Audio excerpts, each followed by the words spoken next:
Researchers have been studying the factors that influence us to say yes to the requests of others for over 60 years, and there can be no doubt that there's a science to how we are persuaded, and a lot of this science is surprising. When making a decision, it would be nice to think that people consider all the available information in order to guide their thinking, but the reality is very often different. In the increasingly overloaded lives we lead, more than ever, we need shortcuts or rules of thumb to guide our decision-making. My own research has identified just 6 of these shortcuts as universals that guide human behavior. They are reciprocity, scarcity, authority, consistency, liking, and consensus. Understanding these shortcuts and employing them in an ethical manner can significantly increase the chances that someone will be persuaded by your request. Let's take a closer look at each in turn. So, the first universal principle of influence is reciprocity. Simply put, people are obliged to give back to others the form of behavior, gift, or service that they have received first. If a friend invites you to their party, there's an obligation for you to invite them to a future party you are hosting. If a colleague does you a favor, then you owe that colleague a favor. And in the context of a social obligation, people are more likely to say yes to those that they owe. One of the best demonstrations of the principle of reciprocation comes from a series of studies conducted in restaurants. So the last time you visit a restaurant, there's a good chance that the waiter or waitress will have given you a gift, probably at about the same time that they bring your bill. A liqueur perhaps, or a fortune cookie, or perhaps a simple mint. So here's the question. Does the giving of a mint have any influence over how much tip you're going to leave them?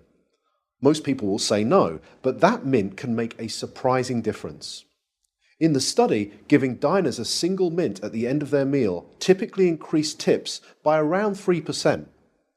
Interestingly, if the gift is doubled and 2 mints are provided, tips don't double. They quadruple, a 14% increase in tips. But perhaps most interestingly of all is the fact that if the waiter provides 1 mint, starts to walk away from the table, but pauses, turns back, and says, "For you nice people, here's an extra mint," tips go through the roof. A 23% increase, influenced not by what was given, but how it was given. So the key to using the principle of reciprocation is to be the first to give and to ensure that what you give is personalized and unexpected. The second universal principle of persuasion is scarcity. Simply put, people want more of those things they can have less of. When British Airways announced in 2003 that they would no longer be operating the twice-daily London-New York Concorde flight because it had become uneconomical to run, sales the very next day took off. Notice that nothing had changed about the Concorde itself. It certainly didn't fly any faster, the service didn't suddenly get better, and the airfare didn't drop. It had simply become a scarce resource, and as a result, people wanted it more. So when it comes to effectively persuading others using the scarcity principle, the science is clear. It's not enough simply to tell people about the benefits they'll gain if they choose your products and services. You'll also need to point out what is unique about your proposition and what they stand to lose if they fail to consider your proposal. Our third principle of influence is the principle of authority, the idea that people follow the lead of credible, knowledgeable experts. Physiotherapists, for example, are able to persuade more of their patients to comply with recommended exercise programs if they display their medical diplomas on the walls of their consulting rooms. People are more likely to give change for a parking meter to a complete stranger if that requester wears a uniform rather than casual clothes. What the science is telling us is that it's important to signal to others what makes you a credible, knowledgeable authority before you make your influence attempt. Of course, this can present problems. You can hardly go around telling potential customers how brilliant you are, but you can certainly arrange for someone to do it for you. And surprisingly, the science tells us that it doesn't seem to matter if the person who introduces you is not only connected to you, but also likely to prosper from the introduction themselves. One group of real estate agents were able to increase both the number of property appraisals and the number of subsequent contracts that they wrote by arranging for reception staff who answered customer inquiries to first mention their colleagues' credentials and expertise. So, customers interested in letting a property were told, "Lettings? Let me connect you with Sandra, who has over 15 years' experience letting properties in this area." Customers who wanted more information about selling properties were told, "Speak to Peter, our head of sales. He has over 20 years' experience selling properties. I'll put you through now." The impact of this expert introduction led to a 20% rise in the number of appointments and a 15% increase in the number of signed contracts. Not bad for a small change informed from persuasion science that was both ethical and costless to implement. The next principle is consistency. People like to be consistent with the things they have previously said or done. Consistency is activated by looking for and asking for small initial commitments that can be made.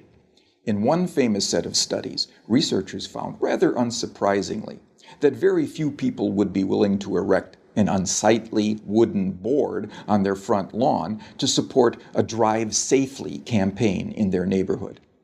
However, in a similar neighborhood close by, 4 times as many homeowners indicated that they would be willing to erect this unsightly billboard. Why? Because 10 days previously, they had agreed to place a small postcard in the front window of their home that signaled their support for a Drive Safely campaign. That small card was the initial commitment that led to a 400% increase in a much bigger but still consistent change. So, when seeking to influence using the consistency principle, the detective of influence looks for voluntary, active, and public commitments, and ideally gets those commitments in writing. For example, one recent study reduced missed appointments at health centers by 18%, simply by asking the patients rather than the staff to write down appointment details on the future appointment card. The fifth principle is the principle of liking. People prefer to say yes to those that they like. But what causes one person to like another? Persuasion science tells us that there are 3 important factors. We like people who are similar to us, we like people who pay us compliments, and we like people who cooperate with us towards mutual goals. As more and more of the interactions that we are having take place online, it might be worth asking whether these factors can be employed effectively in, let's say, online negotiations. In a series of negotiation studies carried out between MBA students at 2 well-known business schools, some groups were told, "Time is money, get straight down to business." In this group, around 55% were able to come to an agreement. A second group, however, were told, "Before you begin negotiating, exchange some personal information with each other. Identify a similarity you share in common, then begin negotiating." In this group, 90% of them were able to come to successful and agreeable outcomes that were typically worth 18% more to both parties. So to harness this powerful principle of liking, be sure to look for areas of similarity that you share with others and genuine compliments you could give before you get down to business.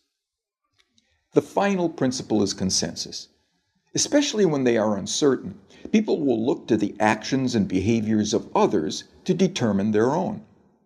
You may have noticed that hotels often place a small card in bathrooms that attempt to persuade guests to reuse their towels and linen. Most do this by drawing a guest's attention to the benefits that reuse can have on environmental protection. It turns out that this is a pretty effective strategy, leading to around 35% compliance. But could there be an even more effective way?